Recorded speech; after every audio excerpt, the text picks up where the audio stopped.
ఎన్నో రకాలుగా మనం మన సంఘాన్ని పాడు చేసేస్తా ఉన్నాం, ఎన్నో రకాలుగా మన కుటుంబాలను పాడు చేస్తాం. మనకి తెలిసి తెలియక అనేక సార్లు మన సంఘాన్ని భ్రష్టు పట్టించే వాళ్ళు మనమే. మనం అనుకుంటూ ఉంటాం, నేను ఒక్కనే కదా అని, ఆ పక్కన అనుకుంటే నేను ఒక్కనే కదా. ఇలా అందరం అనుకుని ఒక జనరేషన్ ని నాశనం చేసి పడేస్తా ఉన్నాం. ఒక ఇంజిన్ ఉంటుంది రైలుకి, పట్టాలట్టుకుని వెళ్తా ఉంటారు, వెనకాల 30-40 బోగీలన్నీ కూడా పడిపోతాయి, 100 మంది బోగీల్లో ఉంటారు. ఇంజిన్ ట్రాక్ తప్పేసింది అనుకోండి, మొత్తం ఆల్మోస్ట్ వెనకాల ఉన్నాయన్నీ కూడా ట్రాక్ తప్పేస్తారు. ఇప్పుడు ఎవరు ఆ ఇంజిన్ అంటే మనమే.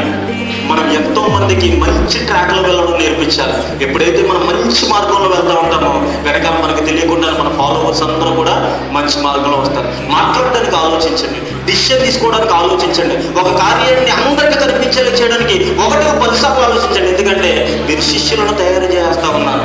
మనం చాలా మంచి పనులు చేసి ఉన్నతమైన భవిష్యత్తు కొరకు ఎదురు చూస్తున్న మన బిడ్డల కొరకు మనం జీవించాలి. మనము ఆవులాగా చేలో వేసేస్తా ఉంటే డోంట్ ఎక్స్పెక్ట్ మీ పిల్లల్ని గట్టు మీద ఉంచాలని మీరు అనుకోవద్దు. తెలిసి తెలియక వాళ్ళు కూడా వచ్చేస్తారు చేలోకి. వాళ్ళు కూడా ఎంతో మంది 10 కాలాల పాటు తినాల్సిన తిండిని నాశనం చేస్తూ ఉంటారు. గట్టు మీద ఉండడానికి ప్రయత్నించండి, నిలబడి ఎంతో మందికి మార్గదర్శులుగా ఉండాలి.